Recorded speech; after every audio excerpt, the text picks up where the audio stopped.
Hoy, en una conferencia que resonará en toda la nación, Claudia Sheinbaum, la primera presidenta de México, levantó la voz en defensa de la democracia y la justicia. Enfrentando las duras críticas sobre la reforma al Poder Judicial, se posicionó firmemente contra aquellos que buscan socavar su mandato. La presidenta destacó el escándalo que rodea a la jueza Nancy Juárez, quien, en una sorprendente maniobra, ordenó borrar el dictamen de la reforma del Diario Oficial de la Federación en un plazo de 24 horas. Este acto, según Sheinbaum, es un claro intento de sabotear el progreso de México. Nancy Juárez no es solo una jueza, es una figura controvertida que, en el pasado, acosó al exmandatario Andrés Manuel López Obrador durante sus últimas semanas en el poder. Ella fue parte de quienes intentaron desestabilizar su gobierno y ahora busca amenazar a la actual administración con decisiones que no le corresponden. Desde agredir a AMLO con una botella de agua en Veracruz hasta amenazar con encarcelar tanto a la presidenta como al expresidente, su intención de silenciar a la administración de Claudia es clara. No lo permitiremos, la justicia no se detiene. La presidenta procederá a denunciar a la jueza Juárez por su abuso de poder. No vamos a permitir que decisiones de este tipo se tomen por encima del pueblo mexicano. Mencionó es un momento crucial para nuestra nación. La reforma no es solo un cambio en el papel, es una oportunidad para construir un México más justo, donde la ley sirva al pueblo, no a intereses oscuros. Este es un momento crucial para nuestra nación. La reforma no es solo un cambio en el papel, es una oportunidad para construir un México más justo, donde la ley sirva al pueblo, no a intereses oscuros. Buenos días, presidenta. Buenos días, compañeros. De Hidalgo, presidenta, preguntarle, pues está muy sonado el tema del Poder Judicial. Tengo esta pregunta para usted. En este esfuerzo de combatir la corrupción, pues el juez federal Gregorio Salazar Hernández sobreseyó la causa de Gerardo Sosa Castellán, quien fue acusado de lavado de dinero y delincuencia organizada, aún con pruebas de un daño de más de 58 millones de pesos a la máxima casa de estudios del estado de Hidalgo. ¿Cómo considera esta decisión usted, que fue emitida antes de la apertura del juicio? Y pues, si usted cree que se siga reflejando la persistencia de la corrupción en el Poder Judicial. Por otro lado, mi otra pregunta es, considerando la magnitud del Centro de Reciclamiento de Economía Circular en Tula, el cual anunciaron en días pasados, ¿cómo se garantiza que la operación de las plantas recicladoras de residuos orgánicos y de materiales de construcción cumplan con los estándares internacionales de sostenibilidad? ¿Y qué impacto económico y ambiental se espera a corto y largo plazo para los hidalguenses? Bueno, sobre el primer caso, hay que conocer pues todo lo que sustenta y pues no se puede sobreseer un caso si tiene sustento, ¿no? Ahora es importante que se sepa que la reforma al Poder Judicial tiene varias etapas. Una etapa es con los jueces, magistrados, ministros y ministras federales. Bueno, ministras y ministros de la Suprema Corte solo son federales, pero magistrados y jueces federales. Pero la reforma establece un tiempo. ¿Cuál es la fecha límite? Pero en 180 días, máximo 180 días, los estados y la Ciudad de México deben cambiar sus constituciones para que los jueces locales y magistrados locales, estatales, también sean electos. Entonces, no solamente son los federales, también son los estatales que llevan casos, por ejemplo, de la justicia familiar, que es un tema muy relevante, y también tiene que haber modificaciones. Entonces, la reforma al Poder Judicial va. Ni un juez, ni una jueza, ni 8 ministros pueden parar la voluntad del pueblo de México. La reforma va. Ya estamos preparando otro paquete de leyes secundarias muy importantes que se derivan de la reforma constitucional, desde la ley orgánica de la Suprema Corte de Justicia, para determinar además particularmente el Tribunal de Disciplina, para que tengan muy claras sus reglas y otras reglas, hasta muchas leyes que tienen que ver con los procedimientos. Recuerden que la reforma al Poder Judicial también establece tiempos, por ejemplo, para resolver un juicio mercantil o un juicio que tiene que ver con pago de impuestos.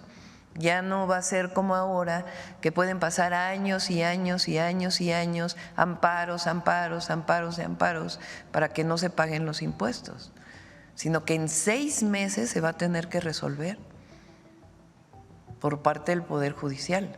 Para ello tienen que cambiarse varias leyes secundarias. Entonces está trabajando para estas leyes secundarias, algunas incluso se están trabajando desde aquí, también desde el propio Poder Legislativo, para que muy pronto quede ya todo el paquete de la reforma al Poder Judicial y además cuando se elijan los jueces, magistrados, magistradas, ministros, ministras, ya esté todo el sistema judicial nuevo para que entremos pues a una nueva era de la justicia en México. Y de del nuevo Centro de Reclutamiento de Economía Circular, Presidenta. Sí, perdóname. Por favor. Ahí donde se iba a construir la refinería de Calderón, que nunca se construyó, que quedó en media barda, se está construyendo en una parte un hospital del IMSS que ya va a terminar muy pronto, lo vamos a ir a inaugurar. En la otra parte son alrededor de 700 hectáreas.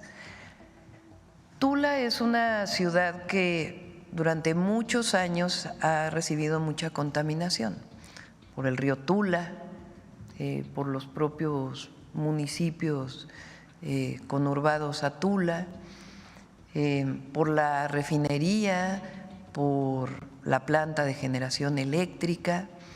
Entonces el objetivo es hacer un saneamiento integral, pero no solamente del municipio de Tula, sino desde la zona metropolitana del Valle de México. Entonces está trabajando en el saneamiento del río Tula y otros ríos que desembocan en el río Tula. Estamos trabajando para poder hacer la planta de generación eléctrica que hoy usa combustóleo en una planta de ciclo combinado, lo cual reduciría de manera muy importante las emisiones. La coquizadora de la refinería, que va a ayudar muchísimo, que ya va muy adelantada, el presidente López Obrador la dejó muy adelantada, y además en ese terreno un centro, le llamamos, de economía circular, de reciclamiento de residuos. Se va a hacer un convenio, todo este trabajo lo va a coordinar la secretaria Alicia Bárcenas, se va a hacer un convenio con el Instituto de Ingeniería de la UNAM para trabajar en un centro de reciclamiento de basura orgánica, otra inorgánica, otra de residuos de la construcción e incluso otra que permita usar los lodos de las plantas de tratamiento de agua para producción de electricidad. Entonces, justicia a toda esta zona de Hidalgo, y estamos trabajando muy bien con el gobernador y con la gobernadora Delfina y también con Clara, porque finalmente es un proyecto metropolitano. ¿En cuánto tiempo se podrá ver reflejado esta parte de...? Se están haciendo los estudios, yo creo que los estudios para poder tener un proyecto ejecutivo definitivo estarán en el primer trimestre o finales del primer trimestre del 2025, y a partir de ahí ya se presentaría a la población de la zona metropolitana el proyecto integral y cuánto tiempo llevaría su construcción. Gracias.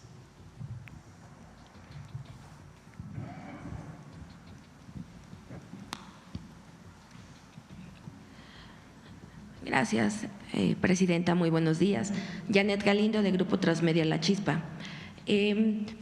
Presidenta, dentro de esta llamada y de esta imposición que quiso hacer esta jueza de Veracruz, Nancy Juárez, también hace un llamado hacia la parte judicial y bueno, les dice que si en algún momento hay alguna respuesta, hace una invitación, dice que van a ir contra el expresidente Andrés Manuel López Obrador. ¿Cuál sería su opinión en este caso? Y pues también saber qué es lo que ha pasado con el juez César de Castro, que también fue quien… el abogado César de Castro, quien también quiso manchar el nombre del presidente. No sé, ¿cuál sería su opinión en torno a esto, presidenta? Pues es que no tiene sustento. Y además hay que repetirlo a los trabajadores y trabajadoras del Poder Judicial. Ellos no tienen de qué preocuparse, a menos que estén defendiendo algún privilegio en particular o algún negocio, porque sus salarios, sus compensaciones, todo lo que cubre sus ingresos van a ser respetados. Así lo dice un artículo transitorio de la reforma en la Constitución. Un trabajador del Poder Judicial tiene su salario, su ingreso, vamos a ponerlo así, se compone de diferentes agregados. Entonces está el salario base y luego tiene una compensación por usted sabe más, Sus bonos. Sus bonos, sus complementos, nada de eso va a cambiar. Se les mantiene completo su ingreso. Ahora, ellos tienen acceso por su contrato colectivo a un seguro de gastos médicos mayores. Está en su contrato colectivo. Yo no estoy de acuerdo, pero está en su contrato colectivo y se tiene que respetar el contrato colectivo. Entonces, ¿por qué están protestando? Tienen derecho a protestar porque no están de acuerdo con la reforma que se hizo. México es un país libre, democrático y tienen razón. Pero si están protestando porque se van a afectar sus derechos laborales o sus ingresos, no tienen razón de ser, porque no se van a afectar. Entonces, esto es importante que lo conozcan todos los trabajadores del Poder Judicial. Ahora, si siguen en paro, a pesar de que el Consejo de la Judicatura ya dijo que tienen que regresar a trabajar, pues entonces que el Consejo de la Judicatura pues les aplique los descuentos que se tienen que aplicar porque alguien no vaya a trabajar. Ahora, que una jueza, por su propio criterio, que no tiene nada que ver con las leyes, con el Estado de Derecho que tanto se habla, sino por una ocurrencia quiere hacer algo contra un servidor público o exservidor público, contra el presidente Andrés Manuel López Obrador, el expresidente Andrés Manuel López Obrador, pues ¿con qué sustento?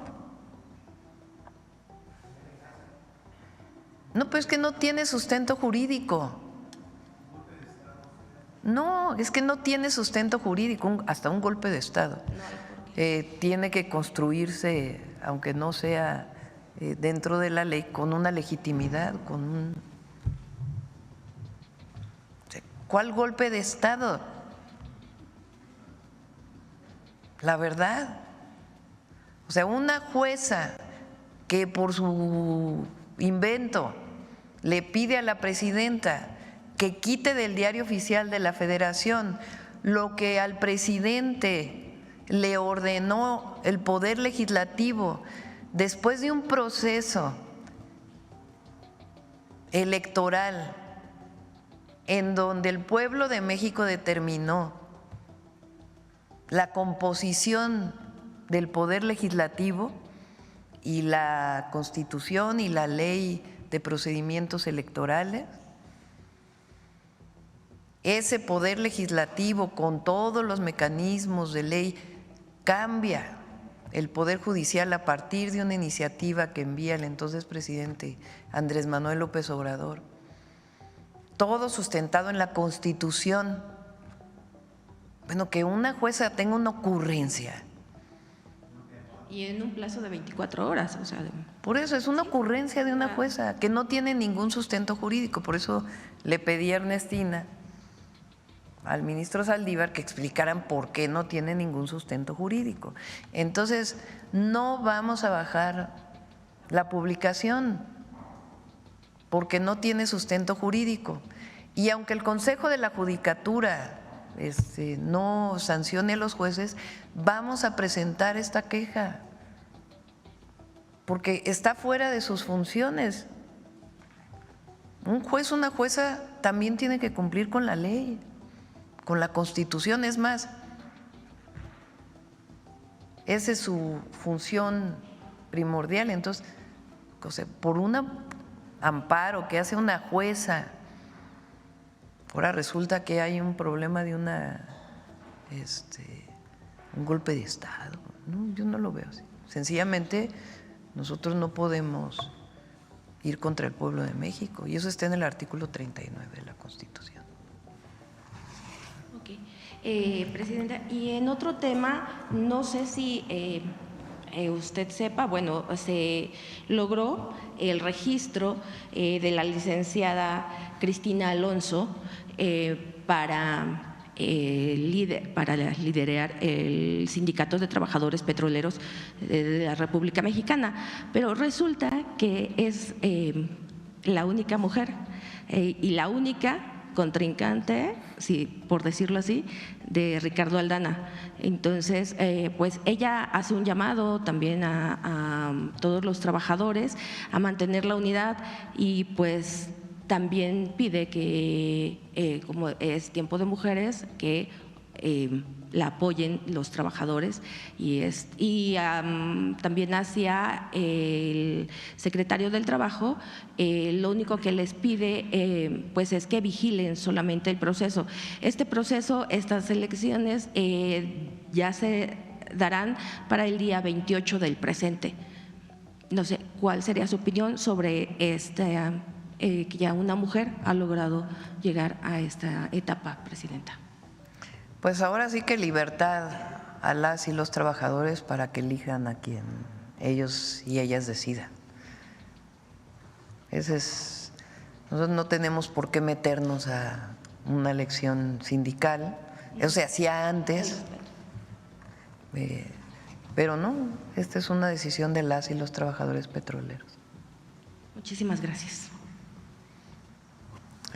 Acá que te había dicho antes, ¿eh? Sí. Ya vamos a ir cerrando. Buenos días, Presidenta. Fernando Mejía, de Grupo 7 Noticias. El día de ayer, Oralia Pérez, abogada penalista, fallecida en Cuauhtémoc, en Viaducto, en una camioneta sin placas, con vidrios polarizados. La pregunta sería, ¿qué acciones tomará el gobierno para garantizar la justicia en el caso del asesinato de la abogada? ¿Y qué medios de implementación se tomarán o si se tomaría como feminicidio? Esa sería mi primera pregunta, Presidenta. ¿Aquí en la ciudad? Sí. Sí, bueno, lo lleva la Fiscalía General de Justicia de la Ciudad de México. Entiendo que ayer hubo 3 homicidios en la ciudad y creo que ayer dieron una conferencia de prensa, ya muy noche, el secretario de Seguridad de la ciudad y el fiscal de la ciudad, y es un caso que lo tienen que llevar ellos, y cualquier apoyo que requieran de las instituciones federales en el marco de la ley pues lo van a tener. Ok, muy bien, gracias. En otro tema, Presidenta, respecto a la Estrategia Nacional de Seguridad que integra a la Guardia Nacional bajo el mando de la Sedena, un sector de la población sigue preocupado por la posibilidad de una militarización del país y el uso de la fuerza para reprimir las protestas y la libertad de la manifestación. Sabemos que esto, pues, evidentemente no sucederá, pero ¿de qué manera le garantiza, ¿no?, que esto no puede suceder a las personas que pues aún así lo siguen creyendo? Eso por una parte. Y en segundo lugar, ¿de qué manera esta reforma ayuda a que las denuncias anónimas relacionadas con la distribución minorista de droga en colonias conflictivas de la Ciudad de México o en el país en general, cómo ayuda? ¿Qué serían? De la última, ¿cómo? Ah, sí, la última, de la reforma, cómo ayuda a que las denuncias anónimas en sectores pequeños, en colonias conflictivas, ayuda a que la distribución minorista pues sea atacada. Sí, a ver, empiezo por la última. Un ciudadano, una ciudadana, ¿a quién le presenta una denuncia? Al Ministerio Público, a las fiscalías. La fiscalía tiene la obligación de integrar, abre una carpeta de investigación cuando se presenta la denuncia, y la fiscalía tiene la obligación de integrar las pruebas, sea que sean proporcionadas por la víctima o bajo la propia investigación. Hay delitos más graves, delitos menos graves. ¿Qué hace con esa carpeta de investigación una vez que tiene las pruebas? Presentar ante un juez la solicitud de una orden de cateo para seguir con la investigación o una orden de aprehensión. ¿Qué es lo que ha pasado hasta ahora? Además de que las fiscalías tienen sus propios problemas, se solicita una orden de aprehensión y no se otorga, no procede. O procede y de inmediato viene un amparo, que de manera poco clara se otorga para poder liberar al delincuente, sea del fuero común o delincuencia organizada o delincuencia de cuello blanco u otro tipo, cualquier tipo de delito. ¿Por qué la reforma al Poder Judicial ayuda a todas y a todos los ciudadanos? Porque ya no va a estar el juez nombrado por alguien, ya no le va a deber su puesto a una persona. ¿A quién va a responder ese juez? Al pueblo, porque el pueblo lo eligió. Y su elección va a ser abierta, conocida, transparente. Pero además, en vez de que exista el Consejo de la Judicatura, va a haber un tribunal de disciplina que con una serie de normas y una serie de reglas va a sancionar al juez que cometa un acto de corrupción, alguna irregularidad, con sus criterios, sin subjetividades. Ese tribunal también va a ser electo. Entonces, ¿qué estamos construyendo? Un sistema de justicia y un poder judicial distinto al que tenemos ahora, que aquí se ha presentado en muchas ocasiones las irregularidades. Más del 60% de la población en todas las encuestas a la fecha está de acuerdo en la elección.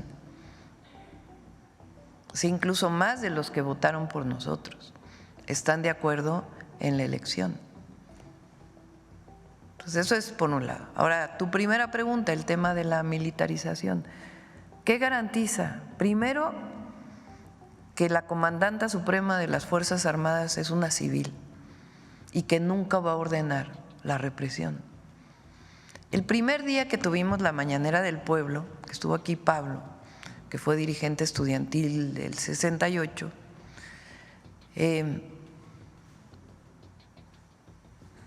presentamos un decreto, una publicación que salió en el Diario Oficial de la Federación, en donde decíamos el máximo responsable de esa matanza del 2 de octubre fue el entonces comandante supremo de las Fuerzas Armadas. ¿Por qué? Porque él mismo reconoció y además se jactó de lo que ocurrió, de ordenar esa represión como único responsable, más allá de las investigaciones judiciales. Entonces, eso por un lado. Por otro lado, que estamos viviendo un proceso de transformación que busca la libertad, la democracia, que no queremos regresar al pasado represivo. Y tercero, el marco jurídico en el que actúa la Guardia Nacional o la propia Secretaría de la Defensa Nacional, la Secretaría de Marina o cualquier fuerza del Estado mexicano, que tiene que cumplir con el respeto a los derechos humanos. Entonces, no hay militarización. Muchas gracias. Ya nada más para finalizar, estos temas los abordo porque realmente creo que hay un gran sector de la población que aún está incisivo en esa parte y se cree que pues la militarización aún existe, ¿no? O va a existir. Ya nada más para terminar, ¿qué piensa con respecto a la división que existe dentro del PAN por la división con respecto a Genaro García Luna, con lo que se hablaba hace un momento, con respecto a que pues unos están a favor y otros totalmente se deslindan del tema de Genaro García Luna y de que pues el silencio del expresidente, ¿no? Bueno, no estuvo en silencio, ha estado muy comunicativo. Bueno, el silencio actual, ¿no? Bueno, ha estado muy comunicativo, la verdad. Ayer tuvo una entrevista con Ciro Gómez, después de su largo tuit tuvo una entrevista con Ciro Gómez Leiva. En su tuit dice que él nunca supo, pero que lo volvería a hacer. Que nunca supo, pero lo volvería a hacer. Y después en esta entrevista, pues sale esta cuestión de que Genaro García Luna es una víctima y que no hay pruebas, cuando ya fue sentenciado. Entonces, por eso es importante lo que planteamos aquí. No solo es lo que el juicio en Estados Unidos, sino que aquí tiene cuentas pendientes con la ley García Luna, que tienen todo el sustento, y una que no se quiso dar una orden por un juez de aprehensión, que está vinculado, fíjense nada más, está vinculado con el asesinato de Luis Donaldo Colosio.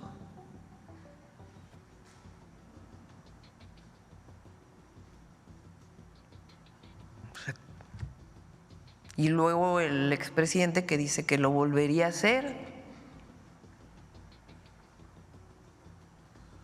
cuando además él ya sabía, antes de asignarlo como secretario, del caso del montaje de Florence Cassés y Vallarta se apellida,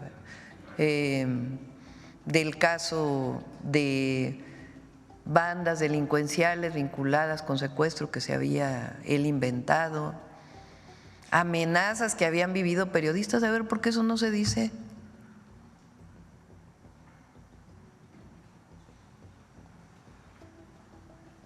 Entonces, no, sí ha estado muy comunicativo. El asunto es que la verdad es que el pueblo de México sabe.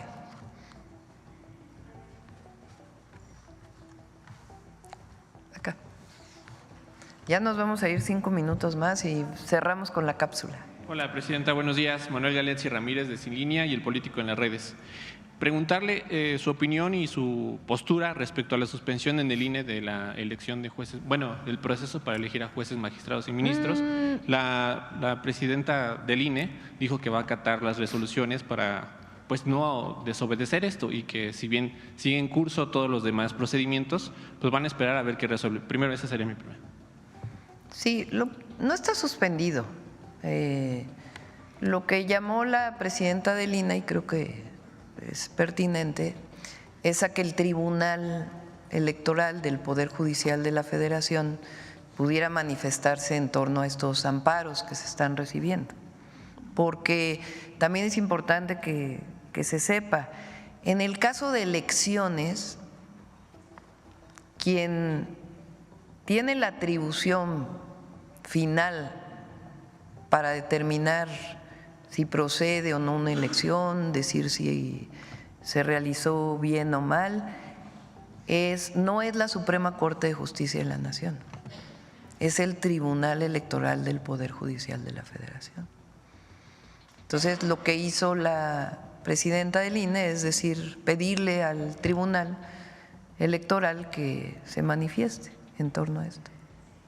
Ok, sí, bueno, dice que están en espera de resoluciones jurídicas precisamente y bueno, esto no podría llegar a frenar o pausar cada vez más la elección de jueces, magistrados y ministros. Usted ahorita descartaba que hay un golpe de Estado, pero ¿no sería esto una estrategia de los mismos jueces, magistrados y ministros para dilatar el proceso? No tienen sustento jurídico, no hay sustento jurídico. Ok, perfecto. Y por otro tema, preguntarle, dado que ha generado pues cierta desinformación en los medios, el ataque que ocurrió ayer en las instalaciones del diario El Debate, esto con relación también para preguntarle qué avances tiene de la estrategia de seguridad que nos informó aquí, dijo que se iba a tener de manera especial y esto también permitiría pues quitar cualquier amarillismo, cualquier sensacionalismo que pudiera haber en torno a esto, si se comentó hoy en la mesa de seguridad en la mañana, dado que es un tema que a los periodistas pues, nos preocupa y nos ocupa. Gracias, presidente. Pues primero condenar obviamente el hecho y se están haciendo las investigaciones. El 29, martes 29 de octubre, viene todo el gabinete de seguridad a presentar los avances, los índices delictivos, los avances y todo lo que estamos desarrollando en el gabinete de seguridad.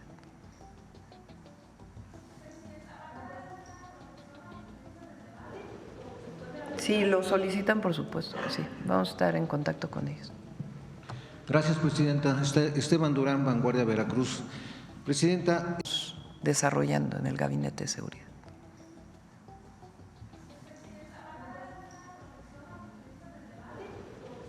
Si lo solicitan, por supuesto que sí. Vamos a estar en contacto con ellos. Gracias, Presidenta. Esteban Durán, Vanguardia, Veracruz. Presidenta, volviendo al tema de la reforma judicial, ¿qué garantiza que estos cambios que están por llegar efectivamente se acabe la corrupción dentro pues, de este sistema? Porque es bien sabido que la corrupción empieza con los policías, cuando detienen a alguien ilegalmente, cuando revisan su vehículo, le revisan su mochila, le siembran droga, le siembran armas y ahí empieza ese penal para muchas personas, sobre todo para las madres, para las hermanas, para las hijas, que por estos motivos pues están sus familiares en las cárceles, están ilegalmente con carpetas fabricadas de delitos. Entonces, allí, repito, allí empieza la corrupción y acaba con los jueces, donde algunos de ellos se prestan, ya sea por situaciones económicas, a esta situación. El expresidente Andrés Manuel López Obrador señalaba que la justicia está al mejor postor, quien tiene más dinero obviamente puede sacar a su familiar sin ningún problema de estas cárceles. ¿Qué garantiza esto, presidente? Que efectivamente se acabe con esto, porque la violencia, como usted lo manifestó, pues es contra las mujeres, contra las madres, contra las hermanas, contra las tías, etcétera, que ven con mucha pena, se acaban sus días ahí, se acaba su poca economía que tienen para poder recabar pues el dinero que les están exigiendo los abogados o pseudoabogados que se aprovechan de las circunstancias para pedirles dinero por cualquier cosa, por copias, por aquello, por lo otro. Igualmente, pues los jueces se ven involucrados en esas circunstancias. ¿Qué garantiza esto que efectivamente se acabe la corrupción en todos los niveles? Desde mi punto de vista,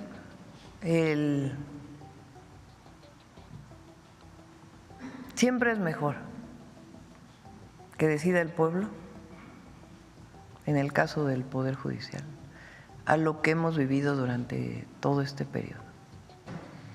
Si un juez, una jueza, es electo por el pueblo de México, es muy distinto a que alguien lo nombre, aunque digan que hay carrera judicial.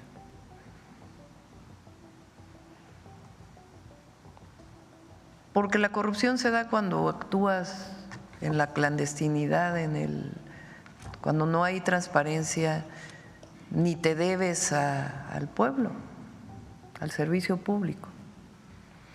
Pero además se está construyendo un sistema en donde va a haber este tribunal sancionador a los jueces. A ver, ¿cuántos jueces ha sancionado el Consejo de la Judicatura?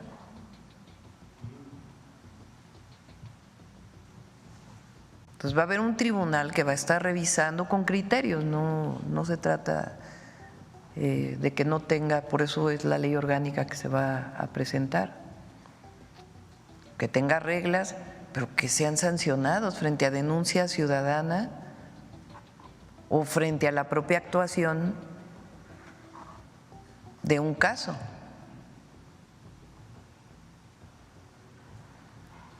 Entonces es mucho mejor que se elijan al sistema actual y los ministros y ministras de la Corte. Por eso cuando en un espacio preguntas qué es mejor, que los elige el Senado o el pueblo de México, y la gente dice el pueblo de México. Entonces es la propia institución que se está reformando, que va a responder al pueblo, y además pues todos los instrumentos que hay para poder vigilar su actuación y que responda también a la denuncia ciudadana.